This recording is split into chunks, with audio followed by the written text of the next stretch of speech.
অপহরণের নাটক, থানায় মামলা শেষে রান্নাঘরের পাশের মাটি খুঁড়তে মিলল স্বামীর মরদেহ।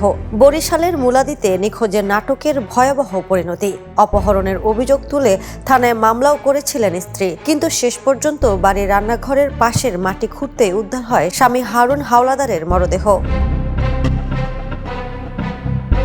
পুলিশের প্রাথমিক তদন্তে জানা গেছে, পরকীয়া সম্পর্কে বাধা দেওয়ায় স্বামীকে হত্যার পর মরদেহ মাটিতে পুঁতে রেখে অপহরণের গল্প সাজান স্ত্রী সেলিমা বেগম। এমনকি নিজের ছেলেকে দিয়ে থানায় অপহরণ মামলা করান এবং নিজেই হন সেই মামলার প্রধান সাক্ষী।